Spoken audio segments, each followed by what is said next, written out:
Hello everyone! For today's video, gagawa tayo ng... Ayan, nag-crave kasi ako sa pizza. Yes, since meron na po. Ang anak ko talaga!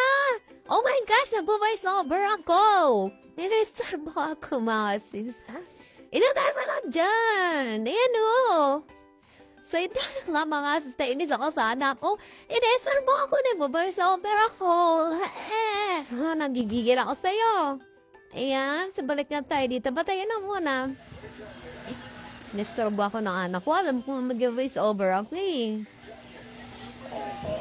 So, ayan, balik na tayo dito sa ating video, mga sisi. Ayan, gagawa ako ng pizza. So, may binili pala ako sa grocery, yung small size lang yan, mga sis. Siyempre, meron pa akong ham na natira. Ayan. Yun yung gagamitin natin. And yung ketchup ko, hindi pizza ketchup pa. Yung banana ketchup lang na sweet, yung pang bata. Yes. Yung ginamit ko, mga sis. Tapos overload dito, mga sis. Kasi sa na bibili natin, hindi naman yung overload. At saka, i-try ko, mga sis, yung maraming onion. Kasi na ano po, parang masarap pag maraming onion. Siyempre, meron din siyang bell pepper na red. And lagyan natin yung cheese natin na melted cheese. Yes, yun yung ginamit natin, mga sis. Yung unang ginawa ko nito, mga sis, yan yung una. So, maraming cheese akong nilagay.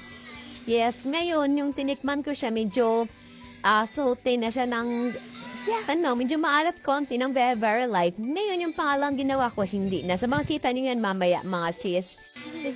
So, ang ginamit ko pala, mga sis, dito, hindi oven, kundi air fryer. Wala akong ginamit na oil or whatever para maluto siya. At ano lang talaga siya, as in air fryer lang talaga siya. Yan, nilalagay natin sa dyan.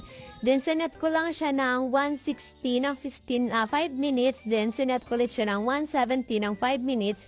And 180 Celsius na 5 minutes. Overall, 15 minutes daw, diba?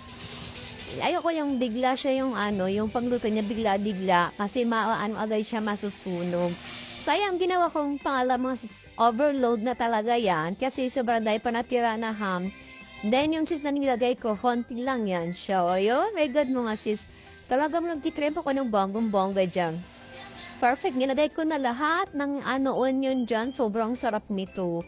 Kaya, kayo mga sis, pag magluto na lang kayo sa bahay, overload pa. Ayan, sobrang soft yan, mga sis. Sa una kong ginawa, di sa maraming cheese. Pero hindi ko siya totally na kasi medyo maalat at konti. Kasi sobrang daming cheese akong nilagay.